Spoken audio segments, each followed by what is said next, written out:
وہ سارے لوگ جب نبی کے ساتھ میں ہو گئے، مدینہ منورہ میں یہودیوں نے سود کا اور بٹی کا ایسا نظام بنایا تھا کہ اگر کوئی جو ہے سود اور بٹی کے پیسے نہیں دیتا تھا تو اس کی عورت کو لے کر کے اپنے گھر میں رکھ لیتے تھے. ایسا نظام بنایا تھا یہودیوں نے، جس طرح آج مہیلا سنگھ کے ذریعے سے نظام بنایا جا رہا ہے. اور ہماری مسلمان عورتیں اپنی اس شرم اور حیا کو جو حضرت عائشہ، حضرت خدیجہ، حضرت فاطمہ کی ہے، اس کو بالائے طاق رکھ کر کے جو ہے ایک غیر محرم کے سامنے بے پردہ ہو کر کے بیٹھ رہی ہیں اور ایمان سے ہاتھ دھو رہی ہیں.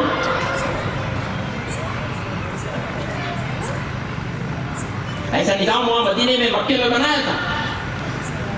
تو جب وہ نظام تھا، آپس میں لڑتے تھے، جھگڑتے تھے، تو میں کرتے تھے، قبیلے ایک دوسرے کے ساتھ میں جو ہے لڑتے تھے، ایک دوسرے کے جان کے درپے ہو جاتے تھے. جس طرح آج مسلمانوں کو آپ دیکھو، گلی گلی کے اندر میں مسلمان جماعتوں کے اندر میں بڑھ گئے اور جو ہے گینگز وار کے اندر میں بڑھ گئے ہیں. ہمارے علاقے کی حالت میں عرض کر رہا ہوں کہ اس وقت میں جو ہے گینگز اتنے بنے ہوئے ہیں کہ ہر آدمی یہ سوچ رہا ہے میرے گینگ میں اتنے بچے آنا، میرے گینگ میں اتنے بچے آنا.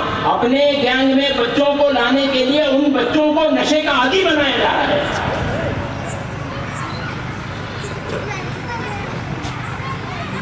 میری جماعت اولا، میرا سسٹم اولا. اللہ نے ہم کو کس بات پہ جوڑا؟ نبی نے ہم کو 4 باتوں پہ جوڑا ہے. اللہ کے نام پہ، رسول کے نام پہ، قرآن کے نام پہ، اسلام کے نام پہ. یہ 4 باتوں پہ ہم کو جوڑا گیا ہے. اور جب تک ہم ان 4 باتوں پہ قائم رہیں گے تو ہم جو ہے معزز ہوں گے، سربلند ہوں گے اور ہمارا رعب دشمنوں پر رہے گا. اللہ، رسول، قرآن، اسلام، وہ نظام تھا. پھر وہ سارے کے سارے اللہ کے رسول نے آواز لگائی، وہ سارے کے سارے جو ہے وہ اللہ کے رسول صلی اللہ علیہ وسلم کے ساتھ میں ہو گئے. تو پھر جو ہے پورا نظام پلٹ گیا. اب جو ہے مدینے کے اندر میں جو ہے ایک الگ سسٹم قائم ہو گیا. اب مدینے میں کوئی بھوکا نہیں رہا، اب مدینے میں کوئی پیاسا نہیں رہا، اب کوئی مدینے کے اندر میں کوئی ننگا نہیں رہا. اور جو ہے یہاں تک ہونے لگا کہ راتوں میں یہی لوگ راتوں میں جو ہے گشت کرتے تھے اور جا کر کے دیکھتے تھے کوئی بھوکا تو نہیں ہے، کوئی پریشان حال تو نہیں ہے، کوئی پیاسا تو نہیں ہے، کوئی ننگا تو نہیں ہے. ایک ایسا نظام، ایک ایسا شہر بنا دیا گیا مدینے کو کہ جس کے اندر میں آنے والا اپنے آپ کو معمون سمجھتا تھا. کسی کو اس کا ڈر نہیں تھا کہ میں بھوک سے مر جاؤں گا، کسی کو اس کا ڈر نہیں تھا کہ میں پیاس سے مر جاؤں گا، کوئی مجھ کو میرے اوپر میں حملہ کر دے گا، کوئی میرا سامان چوری کر کے لے جائے گا. ایک ایسا نظام، ایک ایسا سسٹم مدینے میں بنا دیا گیا.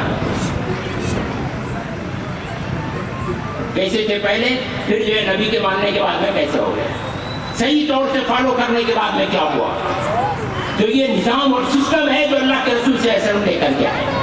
اللہ تعالیٰ نے اس لیے فرمایا لقد من اللہ علی المؤمنین، کہ ہم نے ایمان والوں پر احسان کیا ہے کہ ہم نے ان کے درمیان میں ایک ایسے نبی اور رسول کو بھیجا ہے جو ان کی پوری زندگی کو بدلنے والا ہے. اگر آج ہماری بہنیں اور ہمارے بھائی لوگ یہ چاہتے ہیں کہ ہم عزت والی زندگی گزاریں اور دشمن ہم سے ڈرتا رہے، اگر آپ یہ چاہتے ہیں تو پھر 100% نبی کو فالو کرنا پڑے گا. 100% نبی کو فالو کرنا پڑے گا. اور اس قرآن کو آخری درجے میں بھائی کہہ رہا ہوں، روزانہ کم سے کم اس کو اٹھا کر کے اپنے سینے سے تو لگاؤ.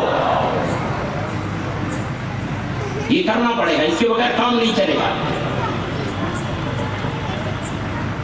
کسی بھی ایک نوجوان کو جا کر کے رینڈملی شہر کے اندر میں کسی نوجوان کو پکڑو، اس کو پکڑ کر کے بولو بھائی نبی کی ایک 4 سنتیں سنا دے بھائی، عاجز اور بے بس ہیں.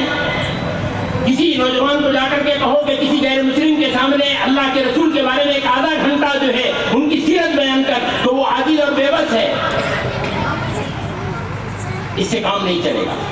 ہم کو ایک بہت بڑی شخصیت دی گئی، بہت بڑا قرآن دیا گیا ہے، بہت بڑا دین دیا گیا ہے. اب یہ میری اور آپ کی ذمہ داری ہے کہ اتنا سب کچھ دیے جانے کے بعد میں ہم کیوں ذلیل اور خوار ہو رہے ہیں. اب ہم کو اس پیغام کو لے کر کے آگے بڑھنا پڑے گا. ہمارے علاقوں میں ہم کو یہ نظام بنانا پڑے گا جو اللہ کے رسول نے مدینہ منورہ کے اندر میں نظام بنایا تھا. اسٹینڈوں میں کوئی جو ہے پیاسا اور بھوکا نہ ملے، اس کا نظام بناؤ. گلیوں کے اندر میں کوئی بھوکا اور پیاسا نہ ملے، اس کا نظام بناؤ. کوئی قرض والا نہ ہو، اس کا نظام بناؤ. کوئی جو ہے جاہل اور ان پڑھ نہ ہو، اس کا نظام بناؤ.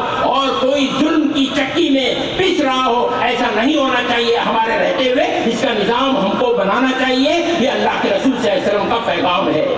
حضرت ربیع بن عامر، آخری بات کہہ کر کے اپنی بات ختم کر رہا ہوں، حضرت ربیع بن عامر رستم کے دربار میں گئے تو رستم کہنے لگا، ارے بھائی تم تو عرب کے علاقے کے دور میں گرمی میں پڑے ہوئے سڑنے والے لوگ ہو، اور ہم تو جو ہے تمدن تہذیب والے لوگ ہیں، اور ہم جو ہے دنیا کے سپر پاور ہیں، تو تم ہم کو کیا دینے کے لیے آئے ہو یہاں پہ؟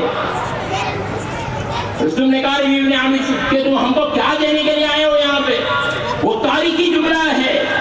تو حضرت ربیع بن عامر نے کہا رستم سے کہ ہم جس مہم پہ نکلے ہیں، یاد رکھو نوجوانوں میرے بھائیوں، یہ ہمارا مہم ہے، یہ ہماری مہم ہے، یہ وہ پیغام ہے جو اس وقت میں ہم سب کی جان ہے۔ حضرت ربیع بن عامر نے رستم کے دربار میں کہا تھا، حضرت ربیع بن عامر نے کہا کہ ہم انسانوں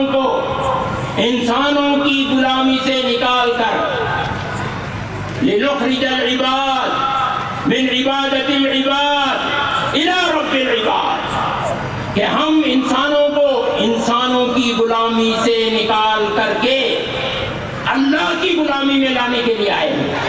اور رستم حیران رہ گا، یہ کیا بات کہی ہے بھائی، ہمارے تو تصور میں ہی نہیں تھی ہے۔ رات میں 9 ساڑھے 9 بجے کے بعد میں ہم لوگ کش میں نکلتے ہیں، ابھی نوجوان کی حالت آپ کو معلوم ہے کیا چل رہی ہے۔ تو نوجوان جو ہے وہ پب جی میں اور پھر جو ہے چوکوں پہ کٹوں پہ اپنا وقت جو ہے بتاتے رہتے ہیں۔ تو نوجوانوں سے ہماری ملاقات ہوتی ہے، پھر ہم ان سے بات کرتے ہیں۔ تو ہر ملاقات میں میں نوجوانوں سے ایک سوال کرتا ہوں، اتنا یہ ایسا ہم ان کو کہتے ہیں، وہ رہتے ہیں 50-60 ایسے نوجوان رہتے ہیں، ان سے بات ہوتی ہے ڈیلی۔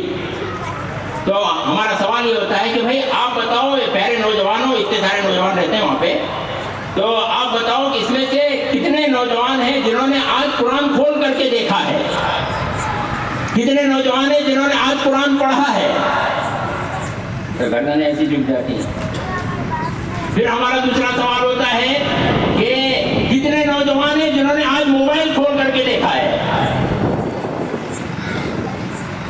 آج کا مسلم نوجوان 100% جو ہے موبائل کو کھول کر کے دیکھنے والا ہے، اور آج کا مسلم نوجوانوں کا طبقے میں سے 99% بھی اگر آپ کہا جائے تو قرآن کو نہ چھونے کے لیے تیار ہے، نہ دیکھنے کے لیے تیار ہے، نہ پڑھنے کے لیے تیار ہے، نہ اس کی طاقت کو حاصل کرنے کے لیے تیار ہے۔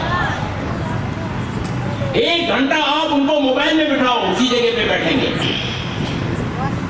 رات کے 2 بجے 2:30 بجے تک پبجی کھیلتے رہیں گے، لیکن قرآن کو چھونے کی ہمت نہیں ہوگی۔ وہ زمانے میں معزز تھے مسلمان ہو کر، اور تم خوار ہوئے تاریخ قرآن۔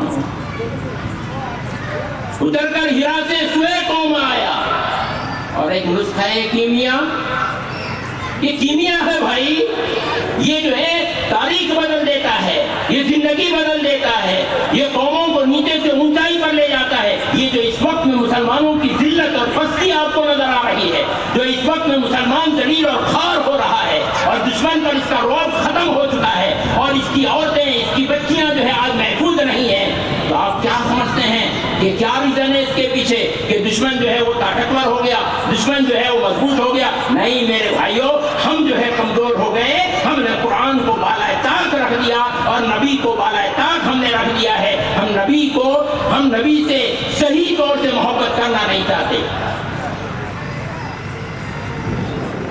نبی کے مشن کو لے کر کے چلنا نہیں چاہتے، اس لیے ہم اللہ کہتے ہیں کہ میں اپنے نبی کے ساتھ ہوں، وَإِن كُنتُمْ تُحِبُّونَ اللَّهَ فَاتَّبِعُونِي، اور اللہ نے فرمایا کہ جو نبی کے جیسے بنے گا تو وہ ہمارا ہے۔ آپ مکے پہ تھوڑی نظر ڈالو، مدینے پہ تھوڑی نظر ڈالو،